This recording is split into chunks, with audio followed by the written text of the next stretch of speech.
For what purpose am I doing these things? What's the greater purpose here? And there is none. You know, making these models, making these pieces, they serve nothing and nobody. It's just like listening to music or watching a movie.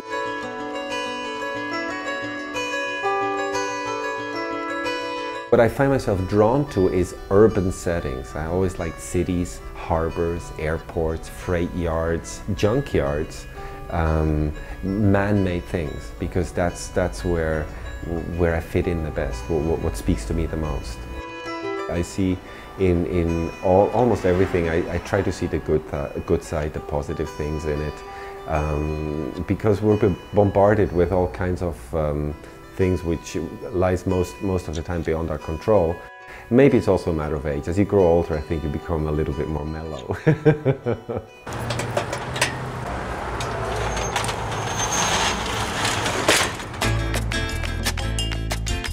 These icons which are here, the movie industry, the glitter, the glamour.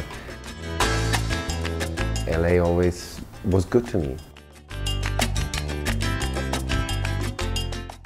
I always liked architecture. I enjoy architecture very much as a consumer in a way. It's architectural models of local landmarks. Yes. And making these models still, you know, doesn't make me, I don't create architecture, but I celebrate it by recreating models. So making those in the back of spectacular buildings or architecture in general, which I feel drawn to.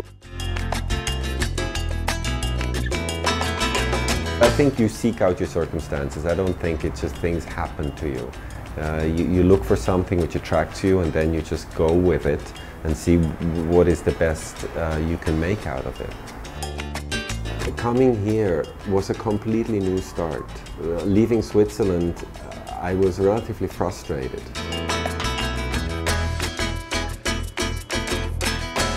And I really just wanted to do something which I wanted to do from my heart, and I found that, which was becoming a glassblower.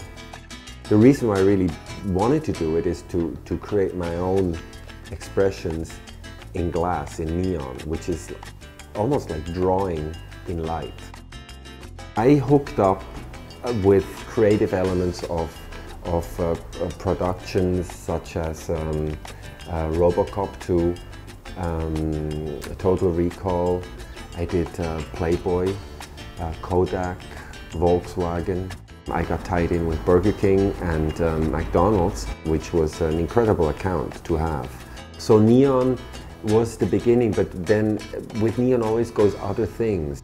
The Chrysler Building, that was really it. I mean, I knew I was capable of building a nice prop or a nice scale model of something which fascinates me. But living in New York and going by this incredible building, this absolute marvel of architecture and design, always had me in awe. I tried to find a scale model so I can just buy it and put it in my corner, but it didn't exist. So I started to build it myself. Always cutting, sanding, sawing, painting. Some of them are like puzzles, to put them together like puzzles. Other are almost like cut and paste. Now it's the reward, because it all comes together. This is what gives it its reason for being. It's the Pan Pacific Auditorium. The finishing touch really is not a glorious one. It is touch-ups. I can't find my paintbrush. I am not very organized at all. I'm a big mess, in fact. And every woman who ever lived with me will attest to that. But when it comes to my work, I have a certain standard, which below the standard I can't accept it. You know, when you're done with it and you look back on it, you can say that's pretty cool, you know, and I did that. That was my idea, and you know, it was me who thought about it and put it together. I think that most people who buy my pieces, they have as strong of a relationship to the originals, to the buildings than I have.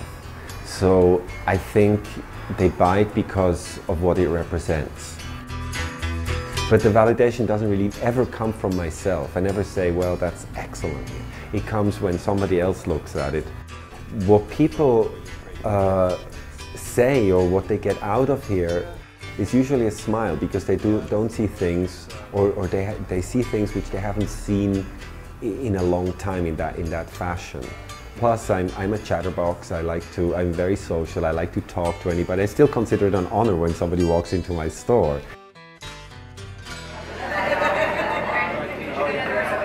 The gallery is something I always wanted. I've been surrounded by artists pretty much all my life, and now I'm surrounded not only by artists but by their work as well, who in turn get the benefit that they can exhibit at my gallery and have the exposure on a very, very busy street. It's pretty unique, actually. It's not like any other gallery I've ever seen. I see and feel the excitement of different artists. Marcus is a terrific person. He's a very comfortable person to work with. It's a venue that I would have never imagined would have existed.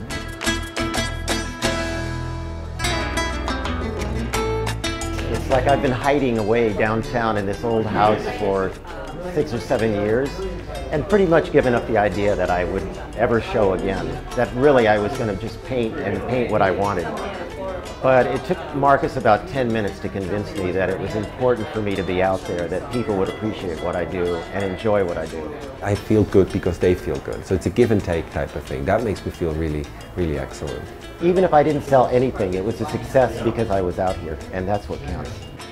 Right now I'm really having a great time because there's a combination of things happening which are dreams of mine which have been there for a long time.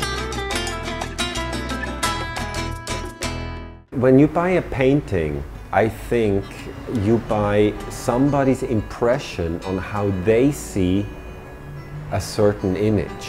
It's not quite like that with my stuff. My things represent things which do exist pretty much the way they are. And it's a different symbolism, I think. I had people stop on the street with backing up traffic when they saw the World Trade Center because they had a personal relationship to it. Like many people after what happened, they immediately wanted it. And out of that came conversations and exchange of stories and so on. So they bought something they probably couldn't find before. I feel very lucky, and I feel also validated that what I produce is being appreciated. Between the models, the gallery, the teaching and the tutoring, I can make a living, which is perfect because all of these things I love, and so I make a living at something I love.